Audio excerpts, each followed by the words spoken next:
আসসালামু আলাইকুম রহমতুল্লাহি ওয়া বারাকাতুহু। কেমন আছো শিক্ষার্থীবৃন্দ? আশা করি আল্লাহর রহমতে সকলে ভালো আছো। আজ এটা ফার্স্ট ইয়ার আমি সেকেন্ড ইয়ার সাবজেক্ট হচ্ছে আইসিটি। আইসিটি সাবজেক্টের তৃতীয় নম্বরের চ্যাপ্টার হচ্ছে সংখ্যা পদ্ধতি।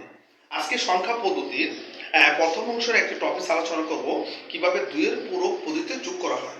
তবে শিক্ষার্থীদের দুইয়ের পূরক পদ্ধতি যোগ করতে হলে আমি কিছু কথা বলে নিই। পূরক হয় সবসময় বাইনারি মান দ্বারা। কি মান দেয়া?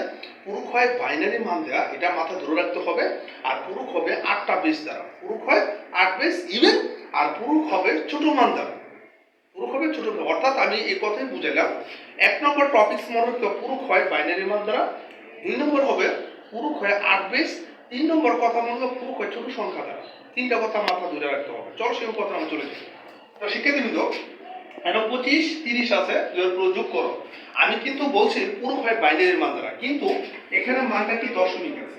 আমরা কি করতে হবে? বাইনারি বানাইতে হবে। আমরা বাইনারি বানাই, যেমন 25 আমরা একটু রাখ করে 25টা বাইনারি বানাচ্ছি। 25 এর দুইটা বাদ দিই তো আমরা 12.5, আর ভগ্ন সংখ্যা থাকার কারণে 1 আমরা সকলেই জানি।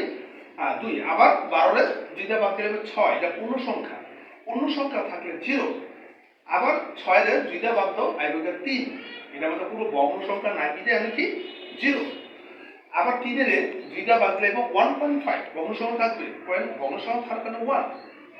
আবার 1 এর দুইটা বাদ দিলে 0.5, ভগ্ন সংখ্যা থাকবে এটা 0.5। অর্থাৎ আমার দশমিক মানটা বার করা হয়ে গেছে। যখন তোমার দেখবে এখানে 0 চলে আসছে বাম সাইডে, তখন মনে করো মান বার হয়ে গেছে। তখন আমরা এটা একটু তুললাম 25 কত আছে একটু লিখে 1 1 0 0 1, বাস আমার মানটা হয়ে গিয়েছে। এবার শিক্ষার্থী 30টা আসে। 30টা আবার দুইটা দাও, কত? 15 30, এটা পূর্ণ সংখ্যা 0। আবার কত দেব? 15 দুইটা বাদ দিলে কত? 7.5, মানে 7, আর বড় সংখ্যার কারণে 1। আবার 3 এর 7 এর দুইটা বাদ দিলে 3.5, মানে এটা 1 আসবে। আবার 3 এর দুইটা বাদ দিলে 1.5, মানে 1 1। আবার 1 এর দুইটা বাদ দিলে 0.5, মানে বড় সংখ্যা 1। তো শিক্ষার্থী কিন্তু এটা আমরা তুলি, আমার কিন্তু মানটা হয়ে গিয়েছে। হ্যাঁ, এখন আমরা মানটা সাজিয়ে তুলি, যেমন 1 1 1 1 0, এটা হচ্ছে দশমিক। বাস, বাইনারি মান আমরা কি বার করলাম? বাইনারি মান করলাম। ঠিক আছে? তো শিক্ষার্থীবৃন্দ, আমি কিন্তু মানগুলোকে বাইনারিতে বানালাম, কিন্তু আমি কিন্তু বলছি পূরক করতে হলে বাইনারি মান হতে হবে 8টা বীজ। পূরকে 8টা বীজ, কিন্তু এখানে কয়টা বীজ আছে? 1টা 2টা 3টা 4টা 5টা। তো 3টা করতে হলে সামনে 3টা শূন্য দিতে হবে, 8টা পূরণ করতে হবে। 8টা পূরণ করতে হলে 3টা শূন্য অ্যাড করতে হবে, বাস 8টা বীজ হয়ে গিয়েছে। 30টা হবে 1 2 3 4 5, এন্ডও 5টা। তো 8টা বীজ পূরণ করে সামনে কত? 3টা শূন্য দিলাম। যদি এখানে 6টা সংখ্যা থাকতো তাহলে সামনে 2টা শূন্য দিতাম, 8টা থাকলে 1টা শূন্য দিতাম। তো অর্থাৎ বাইনারি মান হয়ে গিয়েছে। প্রথম টপিক কথা মনে রাখতে বলছিলাম, পূরক করতে হলে প্রথমে 8 বীজ, আমি তো 8টা বীজ করছি। দ্বিতীয় নম্বর টপিক হচ্ছে পূরক হতে হবে ছোট মান দ্বারা। তা এই জন্য একটা ছোট মান কোনটা? 25। এই 25তে কি করতে হবে? আবার দুইয়ের পূরক করতে হবে। অর্থাৎ দুইয়ের পূরক করতে হলে আগে আমার কি করতে হবে? একের পূরক করতে হবে। তো শিক্ষার্থীবৃন্দ খেয়াল করো, এখানে 25 লিখলাম, আমরা আগে একের পূরক করি। একের পূরকের মান কি? 0 এর স্থানে 1 এবং 1 এর স্থানে 0 বসিয়ে যে সংখ্যা পরিবর্তন করা তাকে একের পূরক বলে। অর্থাৎ যে জায়গায় 0 সেখানে 1 হবে। 1 একের পূরক করতেছে, 0 গুলো 1 1 0 0 1 1 0, এটা সাইড দিলে একের পূরক, এটা সাইড দিয়ে তুলতে হবে। এটা হচ্ছে একের পূরকের মান। দুইয়ের পূরক কাকে বলে? একের সাথে এক যোগ করা হলে যে সংখ্যা পরিবর্তন করে দুইয়ের পূরক বলে। মানে এটা একের পূরকের মান, এটার সাথে এক যোগ করে দিব।